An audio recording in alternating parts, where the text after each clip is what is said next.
Mon prochain invité, c'est M. Daniel Breton. Il est président-directeur général de Mobilité électrique Canada, mais il est également co-auteur du guide pratique de la voiture électrique et plus. Donc, vous avez compris qu'on va parler de voiture électrique. Bonjour, M. Breton. Bonjour. Content que vous soyez avec nous aujourd'hui. Très content d'être ici. Parce que vous savez, M. Breton, que la voiture électrique, de plus en plus, on en parle, peut-être pas encore assez, et qu'en 2030... le gouvernement du Québec. 2035, 2030? En fait, 2030, le gouvernement veut 1,5 million de voitures électriques sur les routes du Québec. 2035, 100 de ventes de voitures électriques. Donc, plus de ventes de véhicules neufs à essence au Québec. La première question qui me vient à l'esprit, est-ce que, à la vitesse que ça va, sans faire de mauvais jeu de mots, est-ce que c'est réalisable? Oui, parce que l'augmentation des ventes est exponentielle dans à peu près tous les marchés de la planète. Pour vous donner une idée, si on regarde, là, on parle du Québec, mais je veux parler aussi de la planète au complet. L'année passée, pendant la pandémie, les ventes de véhicules en général, véhicules à essence, ont diminué entre 10 et 20 dépendant des pays. Les ventes de véhicules électriques ont augmenté dans à peu près tous les marchés au même moment où les ventes de véhicules à essence diminuaient. C'est parce que, justement, il y a un intérêt grandissant, il y a de plus en plus de choix de modèles, il y a des réglementations de plus en plus contraignantes, ce qui fait qu'il y a de plus en plus de véhicules électriques qu'on retrouve aux États-Unis, en Europe, en Chine, mais au Québec. On est rendu à plus de 100 000 véhicules électriques sur les routes du Québec, quand même. Est-ce que c'est beaucoup? Moi, je trouve que c'est pas beaucoup par rapport à une population de 8 millions. C'est pas beaucoup, sauf que si on recule il y a 10 ans, on était quelques centaines. Il y a 5 ans, on était à une couple de milliers. Donc, l'augmentation va vraiment de façon exponentielle. Ce qui veut dire que, tu sais, des fois, je fais la comparaison, je dis, il y a 30 ans, il n'y a pas grand monde qui avait un ordinateur personnel, maintenant, tout le monde en a. Il y a 20 ans, pas grand monde avait Internet, maintenant, tout le monde a Internet. Puis il y a 10 ans, pas grand monde avait un téléphone intelligent, maintenant, tout le monde en a un. Donc, c'est toujours quand il y a une perturbation technologique, comme l'électrification des transports, c'est jamais des augmentations linéaires, c'est toujours exponentiel. Donc, c'est ce qu'on voit, puis d'autant plus que les véhicules électriques sont de plus en plus abordables. C'était justement un point que je voulais discuter avec vous, parce qu'à un moment donné, ce n'était pas abordable, mais le gouvernement nous donnait un retour sur notre investissement.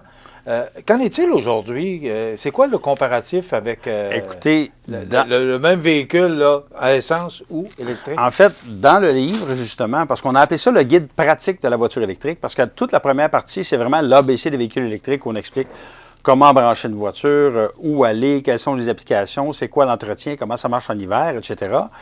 Puis on parle justement de prix. C'est-à-dire que les gens ont tendance à dire « Oui, mais le paiement d'une voiture électrique, c'est cher. » Sauf qu'on a donné 3 exemples de voitures partiellement ou entièrement électriques où, dès le premier mois, la voiture électrique coûte moins cher qu'une voiture à essence équivalente. Avec les rabais gouvernementaux, puis avec les coûts d'entretien, je veux dire, les coûts d'énergie sont beaucoup moins chers. Parce qu'on s'entend là, que ces temps-ci, le litre augmente. Là. Mais le prix de l'électricité, là, moi, je ne me pose pas la question à savoir si le jeudi, le prix de l'électricité va augmenter. Il augmente une fois par année. Alors que les gens qui se promènent en voiture à essence, bien, le prix fluctue au fil des humeurs des pétrolières, on va se le dire. Oui. Mais donc, ça veut dire que c'est payant maintenant. Là. Il y a une voiture, écoutez, j'ai fait une comparaison avec une Chevrolet Bolt 2022 qui arrive sur le marché dans quelques semaines à peine. J'ai comparé ça avec une Toyota Corolla de base, version la moins chère possible, transmission automatique. La Chevrolet Bolt coûte moins cher qu'une Toyota Corolla. Fait que quand tu es rendu avec une voiture 100% électrique, qui a plus de 400 km d'autonomie, qui revient moins cher qu'une Corolla, on ne peut pas dire que c'est une voiture qui est chère. Si on regarde des VUS, on a des modèles de VUS branchables, par exemple, comme la toute nouvelle Toyota RAV4 Prime. Bien, une Toyota RAV4 Prime coûte moins cher dans sa version de base qu'un Honda CR-V de base. Donc, ça veut dire que les véhicules électriques sont de plus en plus compétitifs et plus ça va aller, plus ils vont être compétitifs parce que le prix des batteries baisse et parce que les voitures à essence augmentent. C'est-à-dire que les voitures à essence pas chères sont en voie de disparition. Tu sais, les Toyota Yaris disparaissent, Honda Fit disparaissent, Volkswagen Golf disparaissent. Donc, c'est rendu que souvent, tu arrives chez un concessionnaire, des voitures à 12 000, tu n'en as pratiquement plus. C'est des voitures à 20, 25, 30 000. Et, on va se le dire, là, le prix moyen payé par les Canadiens pour s'acheter une voiture, c'est pas 20 000, c'est au-delà de 40 000. OK. Donc, ce que ça veut dire, c'est que les voitures électriques sont rendues vraiment de plus en plus compétitives. Et le prix moyen d'une voiture électrique? Le prix moyen d'une voiture électrique, je vous dirais, ça tourne autour de 50 000. Mais il y a des rabais gouvernementaux. Donc, vous pouvez avoir droit, dépendant des modèles, puis là, on explique ça tout en détail, modèle par modèle, jusqu'à 13 000 de rabais gouvernemental. 8 000 du Québec, 5 000 du fédéral. Donc, ça veut dire que ça oscille aux alentours de 27, Plus proche 30, probablement. Oui, sauf qu'on va dire aussi les vraies choses. Là. Ouais. C'est que quand on parle de version de base, il n'y a pas grand monde qui s'achète des versions de base de quelques véhicules que ce soit sur le marché, qu'ils soient à essence ou électriques. C'est-à-dire que souvent, les gens, tu dis, tu sais, des fois, tu as des annonces dans le journal, là, telle voiture disponible à partir de tel prix. Là, tu entres chez le concessionnaire, tu dis, oui, mais si tu ajoutes le volant, et puis un peu d'options, ce qui est écrit en petit, là ça monte vite au-dessus de 30, 35, 40 000. Mais pour les voitures électriques, c'est pareil. Fait que souvent, moi, j'ai tendance à m'équiper moins, mais il y a beaucoup de gens qui rajoutent des options, ce qui fait que c'est un peu plus cher. Mais ça, c'est de la nature humaine, là, je veux dire. Vous êtes ici pour nous parler du guide pratique de la voiture électrique et plus. Oui. C'est quoi l'idée d'avoir écrit? Bon, d'abord parce que vous êtes PDG de Mobilité électrique Canada. Donc, j'ai deux questions à vous poser. La première, c'est quoi exactement Mobilité électrique Canada? Est-ce que c'est ça qui vous a amené à écrire ce guide-là? C'est drôle parce que moi, j'ai grandi à côté des pétrolières à Montréal. Moi, j'ai vu des incendies, des déversements, des explosions. Fait que c'est sûr que j'ai gardé ces souvenirs négatifs-là de mon enfance, c'est-à-dire, y a-t-il moyen de faire en sorte qu'on ait moins besoin de pétrole pour toutes ces raisons-là? Et puis, j'ai étudié, moi, en gestion durable du carbone à l'Université du Québec à Chicoutimi. Puis, je me suis intéressé aux véhicules partiellement ou entièrement électriques, croyez-le ou non, en 1974, quand j'étais dans mes cours en écologie. Parce qu'à cette époque-là, pour ceux qui s'en rappellent, il y avait la crise du pétrole. Fait que j'ai commencé à m'intéresser à ça. Quand je suis sorti de l'université, là, je me suis dit, bon, comment est-ce qu'on peut faire en sorte de diminuer notre dépendance au pétrole? Puis, un des moyens qui me semblait intéressant, c'était l'électrification des transports. Parce qu'au Québec, si on regarde, notre dépendance au pétrole, elle ne vient pas dans notre production d'électricité. Notre électricité n'est pas faite à partir de mazout ou de pétrole ou de charbon. Donc, j'ai dit, bien, pour les transports, l'électrification des transports est quelque chose d'extrêmement intéressant pour les véhicules légers comme les véhicules lourds. Et puis, moi, j'ai magasiné ma première voiture hybride, ça fait 22 ans de ça, imaginez-vous donc. Puis, depuis ce temps-là, moi, je parle de ça. J'ai écrit des articles, j'ai écrit des livres, plusieurs livres depuis une douzaine d'années. J'ai été collaborateur à Radio-Canada, au Devoir, au Journal de Montréal. J'ai été en politique, j'ai été le premier élu responsable d'une stratégie gouvernementale d'électrification des transports au Canada lorsque j'étais au gouvernement du Québec. Fait que, bref, tout ça, c'est un parcours, c'est un long parcours qui fait en sorte que j'écris des livres. On ramasse tout ça. On ramasse tout ça, puis là, je suis rendu là parce que j'ai écrit des livres précédemment qui s'adressaient plus aux connaisseurs. C'est-à-dire plus à des gens qui étaient déjà familiers avec les véhicules électriques. Celui-ci, maintenant qu'on s'en va vers le grand public, on a rajouté le mot « pratique ». Parce que des fois, les gens arrivent chez un concessionnaire, s'informent sur les voitures électriques, pas tous les concessionnaires s'y connaissent ou s'y intéressent. Puis des fois, les gens s'en achètent, ils arrivent à une borne, puis là, ils sortent leur carte de crédit, puis ils disent « Bon, ben, comment ça fonctionne? » Parce qu'on ne leur a pas expliqué. Donc, on le fait dans un format, si vous regardez le format qui entre dans un coffre à gants, fait que vous pouvez dire « Bon, ben, j'arrive à page 50, mettez ça là, je ne sais pas comment ça fonctionne, je l'ouvre à page 50, puis c'est étape par étape, avec image, pour vous montrer comment brancher la voiture électrique à la borne pour que l'expérience soit positive. » Et de là, le nom guide. Pratique. Pratique, oui. Fait que la première partie, c'est vraiment l'ABC, comme je vous disais. Deuxième partie, on a essayé tous les véhicules partiellement ou entièrement électriques sur le marché, comme un guide traditionnel, mais avec une question, c'est quoi les rabais? Tu sais, parce qu'il y a des véhicules qui ont droit à des rabais, d'autres qui n'ont pas droit. Puis la troisième partie, bien ça, c'est plus pour ceux qui veulent aller au fond des choses. On parle d'impact écologique, on parle de nouvelles technologies, on parle de ce qui s'en vient, le futur des batteries. On parle de l'intérêt économique pour le Québec de s'en aller dans l'électrification des transports parce qu'il y a un réel intérêt économique. Vous avez certainement été au courant de plein d'annonces qui ont été faites par des compagnies comme Lyon, comme Taiga et d'autres. Il est en train de se créer tout un secteur de développement industriel économique au Québec en électrification des transports. Donc, c'est extrêmement positif pour le Québec, là. La première raison qui fait que le Québec a une balance commerciale négative, c'est l'importation de pétrole. Fait que plus on diminue nos importations de pétrole, plus on améliore notre balance commerciale, plus l'argent va Hydro-Québec, mais mieux c'est pour nos poches comme Québécois. Est-ce que, moi, c'est toujours ce que je me pose comme question, est-ce que, d'abord, il y a assez de bornes? Parce que... Ça, c'est une excellente question. Oui. Puis, en fait, ce que les gens ne savent pas, c'est que quand on regarde avec sa voiture à essence pour aller faire le plein, on lève la tête puis on cherche une station-service. Parce que les stations-service sont grosses. Puis quand on a une voiture électrique... Il y en a beaucoup. Oui, mais quand on a une voiture électrique, on ne lève pas la tête. On baisse la tête sur notre téléphone cellulaire qui nous montre dans une application où sont toutes les bornes. Parce que les bornes sont beaucoup plus petites. Donc, on a l'impression qu'il n'y en a pas, mais en fait, il y en a beaucoup plus que les gens pensent. Il y en a des milliers et des milliers à travers le Québec.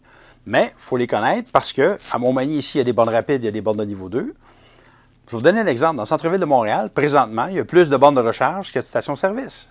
Mais les gens ne savent pas parce que c'est dans des sous-sols, des stationnements souterrains, c'est dans des stationnements d'entreprise, ce qui fait que les gens n'ont pas tendance à les voir parce que c'est beaucoup moins gros qu'une station-service. Donc, à la réponse, oui, il y a beaucoup de bornes, mais ça se multiplie à toutes les semaines. C'est-à-dire que, contrairement aux stations-service qui ferment leurs portes, les bornes de recharge, ça se multiplie à toutes les semaines. Puis là, il y a le circuit électrique, mais il y a d'autres réseaux, comme le réseau Tesla, comme le réseau Flow, comme le réseau ChargePoint, qui fait que, mettons, il y a 5 ans, quand je suis allé faire un tour en Caroline du Nord avec une voiture électrique, c'était du sport, on va se le dire. Aujourd'hui, là, plus grand-chose là. C'est assez facile de se promener un peu partout en Amérique du Nord, sauf certains endroits plus reculés. Puis à travers le Québec, honnêtement, là, il n'y a absolument rien là. Écoutez, faire le tour de Gaspésie, là, les Gaspésiens, ils ont allumé sur les voitures électriques, ils ont installé tout un réseau tout le tour de l'île.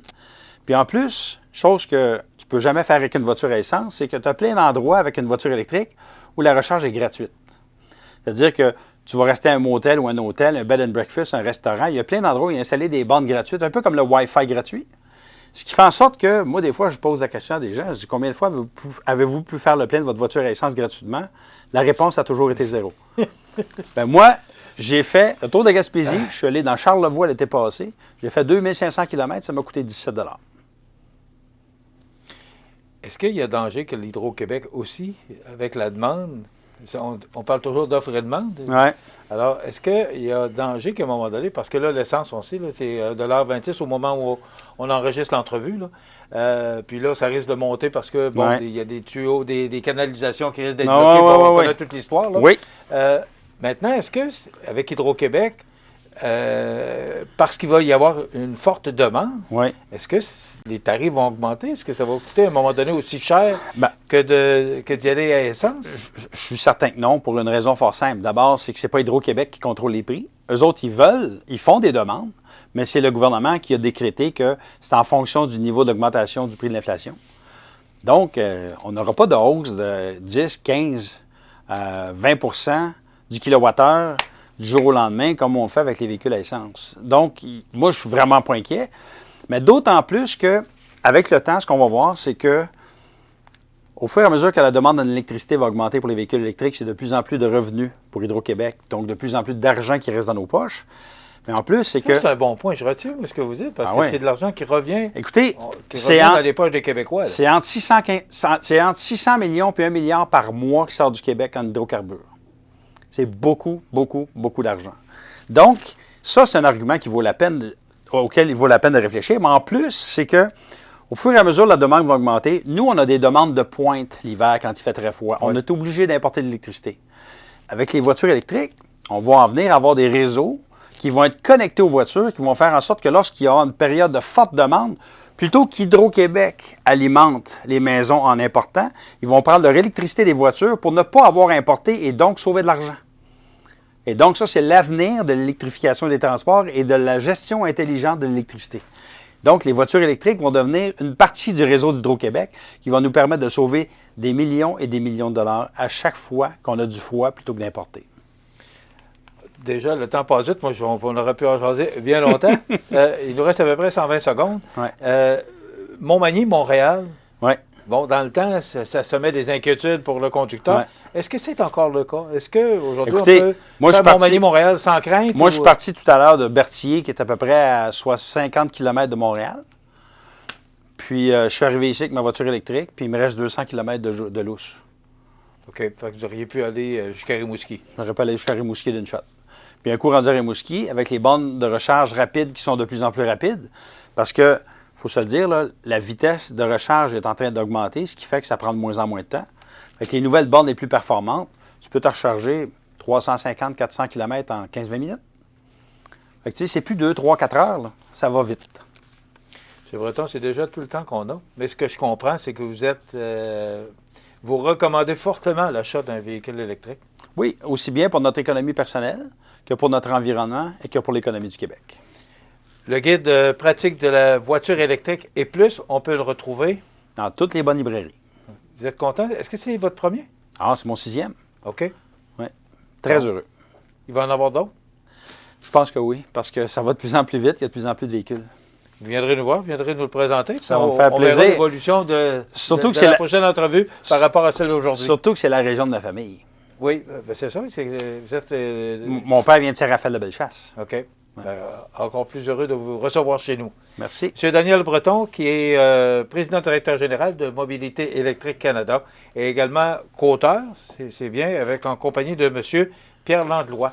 Donc, M. Daniel Breton, on va le réinviter, on va le recevoir à nouveau pour voir l'évolution de la voiture électrique au Québec. Merci beaucoup.